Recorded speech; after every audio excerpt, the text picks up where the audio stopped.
Paul Skenes, still waiting. I think since the last time you heard from us, he made his fourth consecutive scoreless start. Yeah, that was Thursday night, so it would have been the night, I guess the next day after we recorded on Wednesday. Fourth consecutive scoreless start to begin the season. Look, he's building up his pitch count. The issue, I think, with baseball fans, specifically Pirates fans, is just a question of how much is enough. Like what is the end goal here? What are we trying to build him up to? What are we trying to stretch him out to? I understand that he's coming off over 120 innings of work for LSU last year. But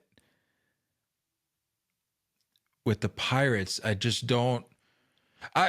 I'll give them this. I know I was quoted, I think it was last episode, as saying, like, what more does this kid have to do? Get him, like, just get the kid up there already. I've thought more about it since then. I would maybe walk it back a little bit and acknowledging that there is an inherent importance to protecting an arm as talented as Paul Skenes. But with that said, though, if the only reason that you're keeping him down there is to just stretch him out, my question is, why can't he do that with the big club? Because you heard, whether or not it was true or not, you heard from the Orioles that the reason they wanted Jackson Holliday down in AAA was to get some more looks at lefties, just to have a little bit more of consistency in that aspect of his game. He went down there. I think we talked about it. Was it the first AB that he saw once they sent him down off a lefty was a bomb? He proved that he was capable over the however many ABs that he was more than capable of making that adjustment. I don't know if the Pirates are expecting or hoping that Paul Skenes addresses or makes a tweak to something mechanically or to his mental game. I don't know.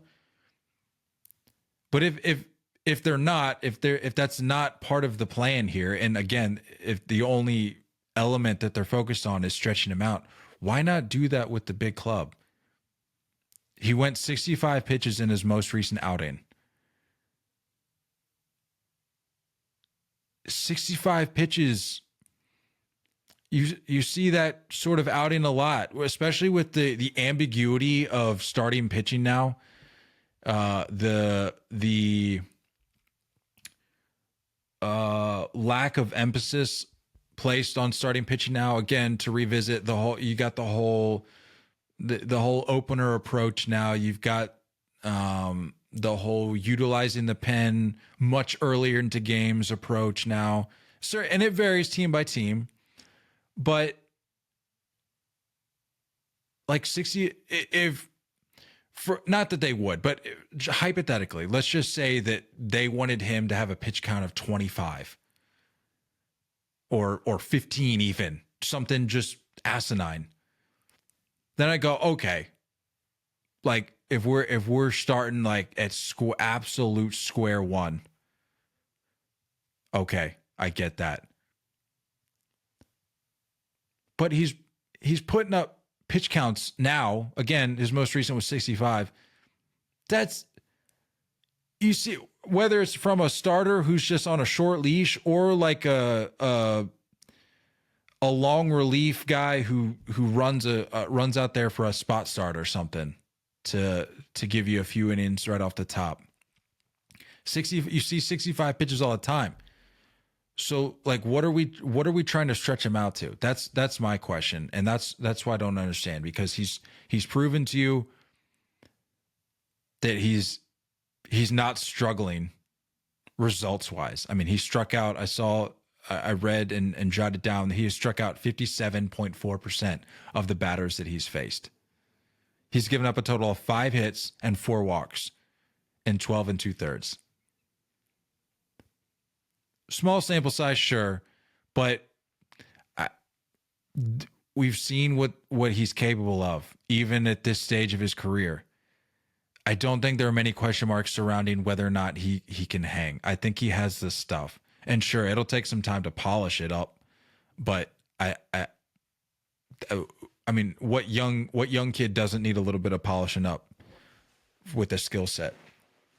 That's going to come with time. That's going to come with outings. That's going to come with innings. And if you're running him out there for 65 pitches, why not just do it the big club?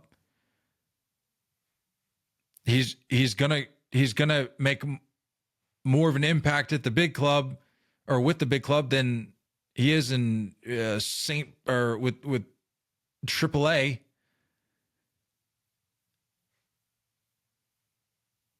I mean, I don't know. Obviously, I'm not a front office executive. I'm not a scout, so I'm just going off of what the eye can see, and I think a lot of other people would agree that the stuff is there. The pitch count is getting there. I understand you. Again, I get you want to protect him. But even he said, like, the frustration's there, man. He said that he wasn't happy about being removed from the game his most recent outing. Call me crazy. I like a guy like that. That's gonna, I mean, I don't like a guy that's gonna go out there and badmouth the club or the front office or whatever, publicly at least. Like, you can have those feelings privately, sure, whatever. But I like a guy that's frustrated that he's not.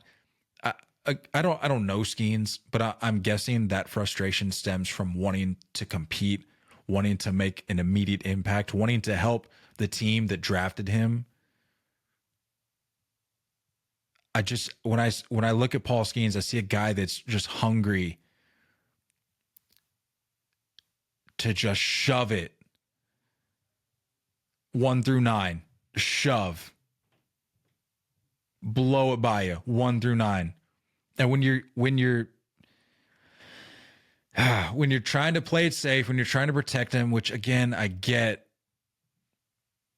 it just leads to frustration for all involved. You know, you got Pirates fans, even more so. You got fans across baseball that want to see this kid deal.